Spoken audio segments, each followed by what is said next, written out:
नमस्कार, आप देख रहे हैं आक्रमण। मैं हूं आपके साथ विवेक शांडिल्य। युद्ध तो थम चुका है, लेकिन तबाही के आंकड़े जो सामने आए हैं उसने पूरी दुनिया को चौंका के रख दिया है। 28 फरवरी को जिस चिंगारी में अमेरिका इजराइल ने आग लगाई, उससे 40 दिन तक मिडिल ईस्ट को जहन्नम बनाकर रख दिया। इजराइल ने ईरान के गुरूर को मिट्टी में मिलाने के लिए पूरी ताकत झोंक दी। 10,800 से ज्यादा हवाई हमले किए गए, 18,000 से ज्यादा बम मारे।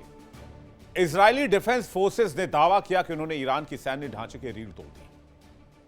तेहरान से लेकर इस्फहान तक इजरायली वायुसेना ने जो उड़ान भरी और जो तबाही मचाई, उसकी पूरी विनाश लीला आज हम आपको दिखाने जा रहे हैं। इजराइल के ऑपरेशन महाविनाश का पूरा लेखा जोखा, जिसने ईरान को दशकों पीछे धकेल दिया है।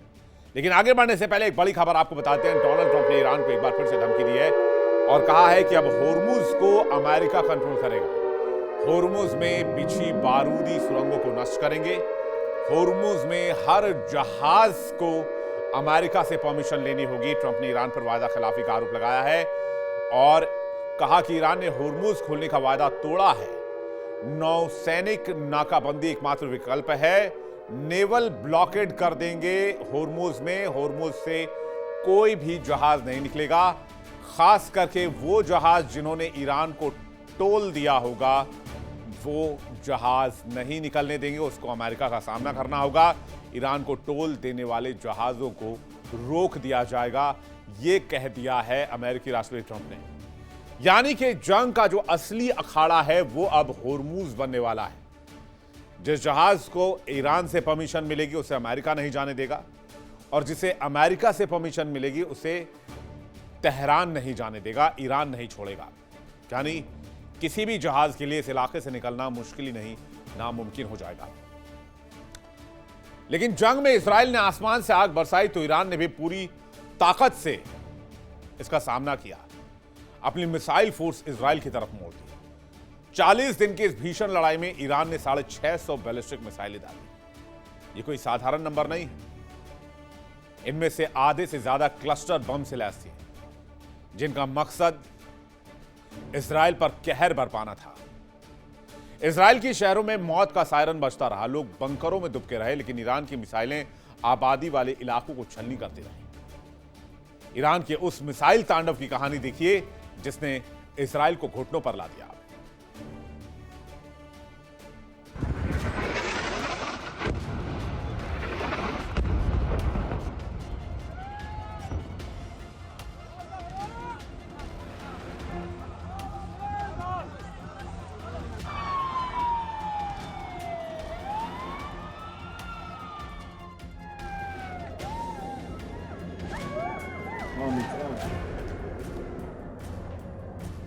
अट्ठाईस फरवरी 2026 ये वो तारीख है जब अमेरिका और इजराइल ने मिलकर ईरान के खिलाफ फाइनल वार का बिगुल फूका।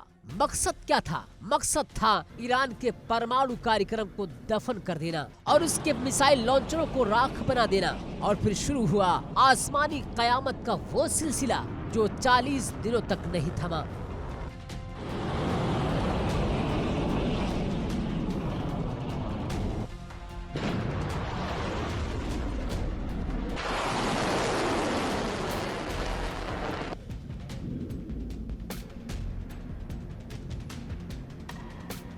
इजरायली वायुसेना ने एक या दो नहीं बल्कि 1000 से ज्यादा हमलों की लहरें भेजी।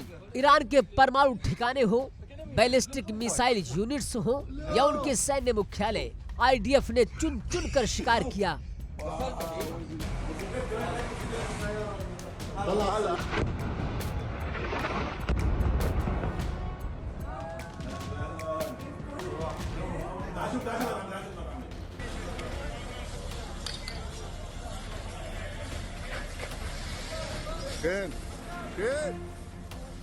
आईडीएफ के मुताबिक ईरान के पास करीब 470 बैलिस्टिक मिसाइल लॉन्चर थे, जिनमें से 60% यानी कि 280 लॉन्चर अब कबाड़ बन चुके हैं।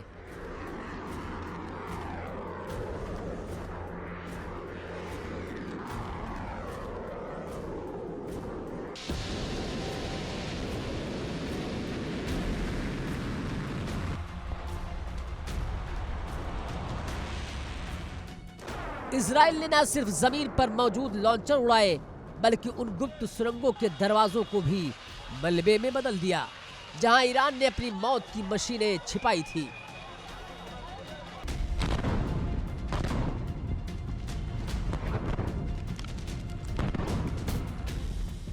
सबसे बड़ी चोट ईरान की आंखों पर की गई। इजराइल ने ईरान के एयर डिफेंस सिस्टम के 300 से ज्यादा ठिकानों को निशाना बनाया।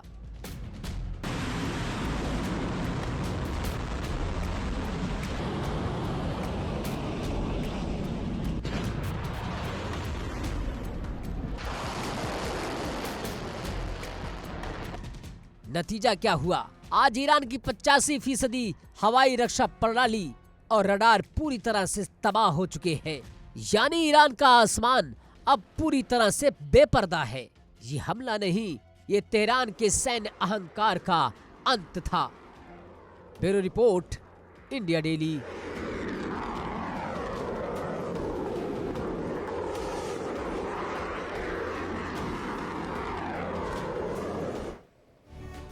बातचीत फेल होने के बाद अमेरिका के उपराष्ट्रपति जेडी वेंस इस्लामाबाद से निकलते हैं और पहुंचते हैं सीधे जर्मनी के दौरे पर अचानक से पहुंच गए। बड़ी खबर आ रही है, जर्मनी में रैमस्टीन एयरबेस का दौरा किया है। जेडी वेंस ने एयरबेस का अचानक दौरा किया है, जर्मनी के रैमस्टीन एयरबेस का दौरा किया है।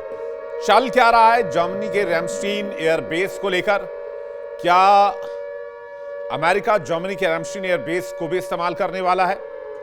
बहुत सारे कयास लगाए जा रहे हैं। इस बीच जानकारी ये आ रही है कि जर्मनी के दौरे पर पहुंचे हैं अमेरिकी उपराष्ट्रपति जेडी वेंस और रैमस्टीन एयरबेस का दौरा किया है। तो सीजफायर तो हो गया है, बंदूकें शांत हो गई हैं, लेकिन क्या दुनिया की रगों में दौड़ने वाला तेल सुरक्षित है? जवाब है नहीं, क्योंकि आज की तारीख में होर्मुज एक ऐसा अखाड़ा बन चुका है जिसमें आना तो आसान है, लेकिन होर्मुज से निकलना मुश्किल ही नहीं, नामुमकिन है। बड़ी खबर यह है कि होर्मुज में अब अमेरिका ने भी टोल लगाने की तैयारी कर ली है। अमेरिका ने कहा है कि अगर ईरान टोल वसूल सकता है होर्मुज से, तो हम होर्मुज को नेवल ब्लॉकेड करके होर्मुज से निकलने वाले एक एक जहाज पर निगरानी रखेंगे और बगैर अमेरिकी इजाजत के कोई भी जहाज होर्मुज नहीं छोड़ पाएगा। यानी पर्शियन गल्फ से निकलकर गल्फ ऑफ ओमान और अरेबियन सी में नहीं आ पाएगा। इसका मतलब क्या है? इसका मतलब यह है कि यहां पर आग में घी डालने का काम किया जा रहा है। आगे बढ़ते हैं। इजराइल ने ईरान को लगातार निशाना बनाया, तो ईरान ने भी अपनी पूरी मिसाइल फोर्स इजराइल की तरफ मोड़ दी। 40 दिन की इस भीषण लड़ाई में 660 बैलिस्टिक मिसाइलों का इस्तेमाल किया गया। यह कोई साधारण नंबर नहीं, और इनमें से भी ज्यादातर मिसाइल वो थी जिसमें क्लस्टर बम का इस्तेमाल किया गया। यानी मिसाइल एक और बम 12-15 हजार।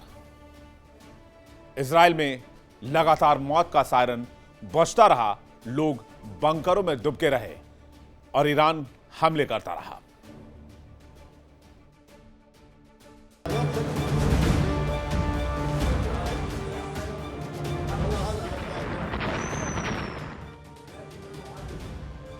युद्ध के पहले दिन ही तेहरान ने बता दिया था कि उसका इरादा क्या है।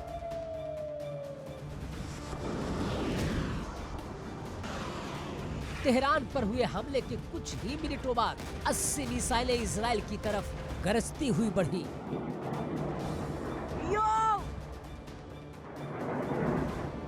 दूसरे दिन 60, तीसरे दिन 30 और फिर ये सिलसिला रोजाना तकरीबन 10 से 20 मिसाइलों पर आकर टिक गया।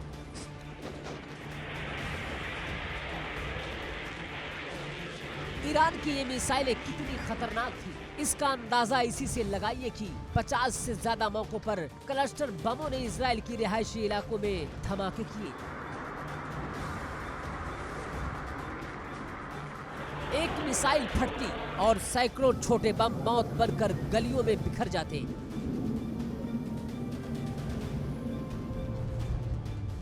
सोलह ऐसी मिसाइलें थी जिनमें सैकड़ों किलो विस्फोटक लदा था, जिन्होंने इजरायली शहरों में भारी तबाही मचाई। होम फ्रंट कमांड की रिपोर्ट रूह कपा देने वाली है। ईरान के इन हमलों ने 5500 से ज्यादा इजरायली नागरिकों को उनके ही घर से बेदखल कर दिया। आज वो शरारती बनने को मजबूर है। 7000 से ज्यादा लोग अस्पतालों में जिंदगी और मौत की जंग लड़ रहे हैं। ये जंग भले ही सीज फायर पर रुकी हो, लेकिन ईरान की इन 650 मिसाइलों ने इजराइल की धरती पर जो गहरे घाव किए हैं उसे भरने में सालों लगेंगे। ये 40 दिन गवाह है कि जब दो ताकतें टकराती हैं तो भूगोल बदल जाता है और इतिहास सिर्फ लाशों की गिनती करता रह जाता है। युद्ध थम गया है, मिसाइलें शांत है, लेकिन सवाल वही है, क्या ये शांति स्थायी है या फिर अगले महाविनाश की तैयारी है?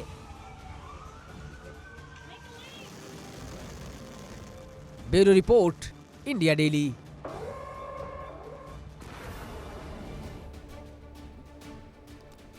इस बीच एक बड़ी खबर आ रही है। ईरानी राष्ट्रपति ने पुतिन से फोन पर बातचीत की है। इस्लामाबाद में हुई पीस टॉक को लेकर पेजेश्कियान ने पुतिन को अपडेट किया है, पुतिन से जानकारी साझा की है, राजनीतिक और कूटनीतिक समाधान निकालने की बात कही है व्लादिमीर पुतिन ने।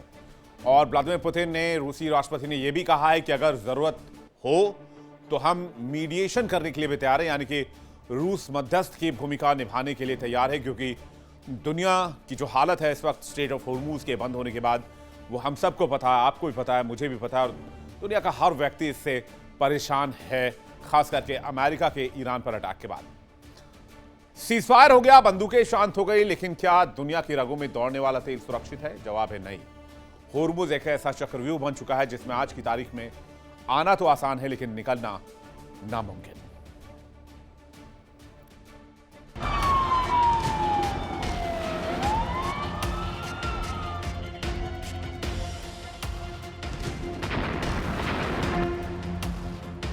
सकरा रास्ता, पानी के नीचे बिछा मौत का जाल और तट पर तैनात ईरान की मिसाइलें। 33 किलोमीटर का ये रास्ता दुनिया की अर्थव्यवस्था के लिए गले की फांस बन गया। आज हम आपको दिखाएंगे कि क्यों हॉर्मूज से गुजरने वाला हर टैंकर आज भी ईरान के रहमो करम पर है। स्ट्रेट ऑफ हॉर्मूज दुनिया का वो सबसे संवेदनशील हिस्सा जहां से हर रोज अरबों डॉलर का तेल गुजरता है। लेकिन सीज फायर के बाद यहां शांति नहीं, बल्कि एक डरावना सन्नाटा है। रिपोर्ट्स कहती हैं कि ये जलमार्ग महज 33 किलोमीटर चौड़ा है। यहां से गुजरने वाले टैंकर इतने विशाल हैं कि वो आसान शिकार बन जाते हैं। ईरान अपने तट से ही इन जहाजों को निशाना बना सकता है। अमेरिका का सबसे हाईटेक सुरक्षा सिस्टम भी यहाँ बेअसर साबित हो सकता है, क्योंकि हमला बिल्कुल करीब से होता है। लेकिन असली खतरा पानी की सतह के नीचे छिपा है। ईरान की नौसेना ने पूरे स्टेट में शक्तिशाली समुद्री माइंस का जाल बिछा रखा है। ये वो बारूदी सुरंगें हैं जो पल भर में दुनिया के सबसे बड़े टैंकर को लोहे के मलबे में तब्दील कर सकती हैं। इन माइंस को हटाना टेढ़ी खीर है, और जब तक ये पानी में मौजूद है तब तक सीज फायर सिर्फ कागजों पर है, समंदर में नहीं। Bureau report, India daily.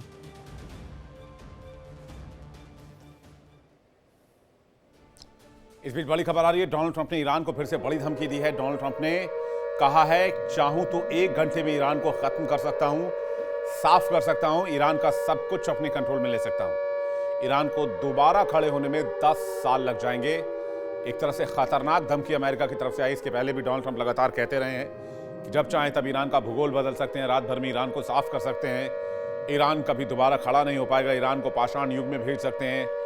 इस तरह की धमकियां लगातार डोनाल्ड ट्रंप की तरफ से आती रही हैं, और अब एक बार फिर से डोनाल्ड ट्रंप ने बड़ा बयान दिया है और कहा है कि चाहूं तो 1 घंटे में ईरान को खत्म कर सकता हूं, 10 साल तक ईरान खड़ा नहीं हो पाएगा। एक और बड़ी खबर आ रही है, फिलिस्तीन में आईडीएफ के हमले लगातार जारी हैं। तुलकरीम शहर में आईडीएफ ने हमला किया है। आईडीएफ ने बम लैब को मिसाइल से उड़ाया है। ये इस वक्त की बड़ी खबर आपको बता दें, ये इस वक्त की बड़ी खबर आ रही है। आईडीएफ ने एक बार फिर से अटैक किया है और आईडीएफ के अटैक की तस्वीर इस वक्त आपके सामने है। देखिए इंडिया डेली 24/7 अब आपके स्मार्ट टीवी पर। इंडिया डेली मौजूद है सभी डिजिटल प्लेटफॉर्म पर लाइव और लगातार। इंडिया डेली 24/7 हर दिन राष्ट्र को समर्पित।